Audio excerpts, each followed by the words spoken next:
ഇപ്പോൾ ഒരു പ്രധാനപ്പെട്ട വാർത്ത വരുന്നത് സൗദി ജയിലിൽ കഴിയുന്ന കോഴിക്കോട് കോടമ്പുഴ സ്വദേശി അബ്ദുൾ റഹീം ജയിൽ മോചിതനാകുന്നു. ജയിൽ ഉത്തരവിൽ ഒപ്പുവെച്ചിരിക്കുന്നു. രാജ്യം വിടാനുള്ള ഇമിഗ്രേഷൻ നടപടികളും പൂർത്തിയായി കഴിഞ്ഞു എന്നാണ് വിവരം. ഇമിഗ്രേഷൻ നടപടി കൂടി പൂർത്തിയായാൽ ഏത് സമയവും റഹീമിന് നാട്ടിലേക്ക് പോകാൻ കഴിയുമെന്നാണ് പ്രതീക്ഷിക്കുന്നത്. നിയമസഹായ സമിതി അതുമായി ബന്ധപ്പെട്ട കാര്യങ്ങൾ നോക്കി വരുന്നു.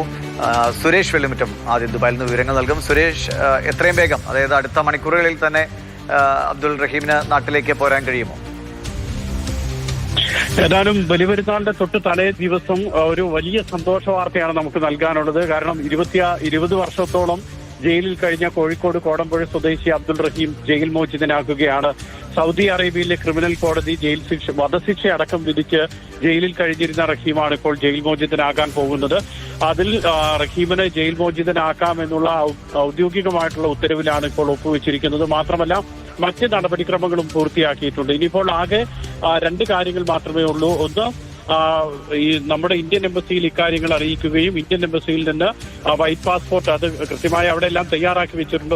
വൈറ്റ് പാസ്പോർട്ട് ലഭിച്ച് ഇനി വിമാന ടിക്കറ്റ് എടുക്കണം. അതിനുശേഷം വിമാനത്താവളത്തിൽ നേരിട്ട് റഹീമിനെ കൊണ്ടുവരും. റിയാദിലെ വിമാനത്താവളത്തിൽ തന്നെ ആയിരിക്കും. അത് നേരിട്ട് അധികൃതർ വിമാനത്താവളത്തിനകത്തെത്തിച്ച് അവിടെ നിന്നും കയറ്റിയാക്കി ഡീപ്പോർട്ട് ചെയ്യുകയായിരിക്കും ചെയ്യുക. ഏതായാലും അത്തരം നടപടികൾ മാത്രമാണ് ഇനി ശേഷിക്കുന്നത്. ഇപ്പോൾ വിമാനം ഏതാണെന്ന് നിശ്ചയിക്കണം, വിമാന ടിക്കറ്റ് കിട്ടണം. അതിന്റെ ഒരു താമസം ഉണ്ടാകും. ഇന്ന് തന്നെ രാത്രിയിൽ തന്നെ റഹീമിനെ പരമാവധി നാട്ടിലേക്ക് കൊണ്ടുവരാനാണ് ഇപ്പോൾ നിയമസഹായ സമിതിയും എല്ലാവരും തന്നെ ശ്രമിക്കുന്നത്. കാരണം റഹീമിന്റെ മോചനം ഏത് സമയത്തും ഉണ്ടാകാമെന്നുള്ള ഒരു സാഹചര്യമായിരുന്നു നേരത്തെ ഉണ്ടായിരുന്നത്. അതുകൊണ്ട് തന്നെ മറ്റ് നടപടികളൊക്കെ തന്നെ നിയമസഹായ സമിതിയും ഇന്ത്യൻ എംബസിയും ഒക്കെ പൂർത്തിയാക്കിയിരുന്നു. അതുകൊണ്ട് തന്നെ ഏറ്റവും വേഗത്തിൽ അടുത്ത മണിക്കൂറിൽ തന്നെ റഹീമിനെ എത്രയും പെട്ടെന്ന് നാട്ടിലെത്തിക്കാനുള്ള ശ്രമമാണ് ഇപ്പോൾ നടക്കുന്നത്. ശരി, സുരേഷ് വെള്ളിമുറ്റമാണ് വിവരങ്ങൾ നൽകിയത്. ഏറ്റവും വേഗത്തിൽ അബ്ദുൾ റഹീമിനെ നാട്ടിലേക്ക് കൊണ്ടുവരാനുള്ള ഒരു ശ്രമമാണ് ഇപ്പോൾ നടക്കുന്നത്. വലിയ പ്രതീക്ഷയോടെ തീർച്ചയായും റഹീമിന്റെ വീട്ടുകാരും ബന്ധുക്കളും നാട്ടുകാരും ഒക്കെ കാത്തിരിക്കാൻ 20 വർഷങ്ങൾക്ക് ശേഷമാണ് റഹീമിനെ കാണാൻ കഴിയുന്നത്. നമുക്കറിയാം, ഇതിനു മുൻപ് റഹീമിന്റെ മോചനവുമായി ബന്ധപ്പെട്ട് വാർത്തകളിൽ നിറയുന്ന വേളയിൽ റഹീമിന്റെ ഉമ്മയുടെ പ്രതികരണമൊക്കെ കണ്ടിരുന്നു. പിന്നീട് അത് തടസ്സപ്പെടുത്തുന്ന സാഹചര്യമുണ്ടായി.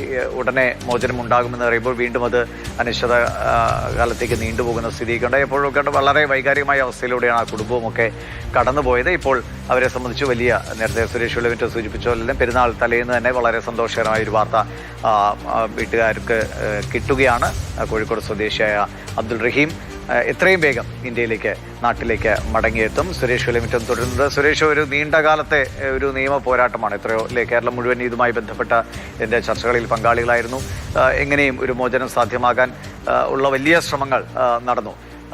ആരൊക്കെയാണ് ഇതിന് ഏറ്റവും കൂടുതൽ നേതൃത്വം എടുക്കുകയും ഇതിൻ്റെ ഒരു വഴി എങ്ങനെയായിരുന്നു? ഇതിൽ ഏറ്റവും പ്രധാനം, ഇപ്പോൾ 2004 അബ്ദുൾ റഹീം സൗദി അറേബ്യയിൽ എത്തുന്നത്. 2004 നവംബർ 26 സൗദി അറേബ്യയിൽ എത്തുന്നു. ഡിസംബർ 24 ഈ സംഭവം സംഭവിക്കുന്നു.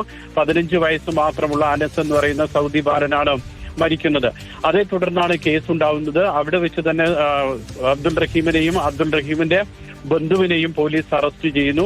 അതിനുശേഷം വധശിക്ഷ അടക്കമുള്ള നടപടികളിലേക്ക് കാര്യങ്ങൾ പോകുന്നു. പക്ഷെ ആരൊക്കെ സഹായിച്ചു എന്ന് ചോദിച്ചു കഴിഞ്ഞാൽ നമുക്ക് മലയാളികൾ എല്ലാവരും സഹായിച്ചു എന്ന് വേണം പറയാൻ. കാരണം അത്രയ്ക്ക് വലിയ ഭീമമായിട്ടുള്ള ഒരു തുക, 34 കോടിയോളം രൂപ അവരുടെ കുടുംബത്തിന് നൽകേണ്ടിയിരുന്നു. അപ്പോൾ അത്രയ്ക്ക് വലിയൊരു തുകയൊക്കെ മലയാളികൾ എല്ലാവരും ലോകത്തിന്റെ പല ഭാഗങ്ങളിൽ നിന്നായി സഹായിച്ചിട്ടാണ് അത്ര വലിയ തുക സമാഹരിക്കുന്നതും അനസിന്റെ കുടുംബത്തിന് ദിയാധനമായി മോചനദ്രവ്യ, ഈ വധശിക്ഷ ഒഴിവാക്കാനുള്ള ദിയാധനമായി ആ പണം നൽകുകയും ചെയ്യുന്നത്. പക്ഷേ അപ്പോഴും സൗദി അറേബ്യയിലെ നിയമം അനുസരിച്ച് വധശിക്ഷ റദ്ദാക്കിയാൽ പോലും കൊലപാതക കേസ് അപ്പോഴും നിലനിൽക്കുന്നുണ്ട്. ആ കൊലപാതക കേസിൽ പബ്ലിക് റൈറ്റ് പ്രകാരമുള്ള കൊലപാതക കേസിലെ ക്രിമിനൽ കുറ്റം, അത് ശിക്ഷ അനുഭവിക്കണമെന്നും തന്നെയാണ് അന്ന് കോടതി വിധിച്ചത്. 20 വർഷത്തെ തടവ് ശിക്ഷ അന്ന് വിധിക്കുകയും ചെയ്തു. അപ്പോൾ ഇത്രയും കാലം 2006 മുതൽ ഇതുവരെയുള്ള കാലാവധി എല്ലാം നോക്കിയതിനു ശേഷം 20 വർഷം ശിക്ഷാ കാലാവധി പൂർത്തിയാകുമ്പോഴാണ് അവസാനം ഇപ്പോൾ ജയിൽ മോചന ഉത്തരവ് വരുന്നത്. ഈ മാസം 19-ാം തീയതിയാണ് 20 വർഷം പൂർത്തിയായിരുന്നത്. അതുകൊണ്ട് തന്നെ അതിന് ഒരുപക്ഷെ നമ്മൾ അന്ന് പ്രതീക്ഷിച്ചിരുന്നു 19-ാം തീയതി തന്നെ മോചനം ഉണ്ടാകുമെന്ന്. എന്നാൽ പിന്നീട് അറബിക് കലണ്ടർ പ്രകാരമുള്ള തീയതി എന്നുള്ള ഒരു ചെറിയൊരു ആശയക്കുഴപ്പമൊക്കെ വന്നതുകൊണ്ട് പിറ്റേ ദിവസം ഉണ്ടാകുമെന്ന് നമ്മൾ പ്രതീക്ഷിച്ചു. പക്ഷേ അപ്പോഴും നിയമ നടപടികളൊക്കെ നീണ്ടുപോകുകയായിരുന്നു. പ്രത്യേകിച്ച് നിയമ നടപടി എന്ന് പറയുമ്പോൾ ജയിൽ മോചന ഉത്തരവ് ലഭിക്കേണ്ടിയിരുന്നു. പിന്നീട് സൗദി അറേബ്യയിൽ പൊതു അവധി ആരംഭിച്ചു. ഗൾഫ് രാജ്യങ്ങളിലൊക്കെ പൊതു അവധിയും ആരംഭിച്ചു. അപ്പോൾ സ്വാഭാവികമായും ഇത് നീണ്ടുപോകുമോ എന്നുള്ളത് ഒരു ആശങ്ക നമുക്കുണ്ടായിരുന്നു. പക്ഷേ UAE അടക്കം അല്ലെങ്കിൽ സൗദി അറേബ്യ അടക്കം എല്ലാ ഗൾഫ് ശരി രാജ്യങ്ങളിലും സുരേഷ്, എന്തായാലും വളരെ പ്രതീക്ഷയോടെ കുടുംബം കാത്തിരിക്കുകയാണ്. ഇനി ഇത്രയും വർഷങ്ങൾ നീണ്ട കാത്തിരിപ്പാണ്. വളരെ കുറച്ച് മണിക്കൂറുകൾ കൂടി ക്ഷമിച്ചിരുന്നാൽ അവർക്ക് അവരുടെ പ്രിയപ്പെട്ടവനെ കാണാനുള്ള അവസരമാണ്. തീർച്ചയായും ഇത്രയും കാലങ്ങൾക്ക് ശേഷം സ്വന്തം നാട്ടിലേക്ക് മടങ്ങി വരാൻ കഴിയുന്നതിൻ്റെ ഒരു വലിയ ആഹ്ലാദവും ഒക്കെ ആശ്വാസവും ഒക്കെ അബ്ദുൾ റഹീമിനും ഉണ്ടാകും.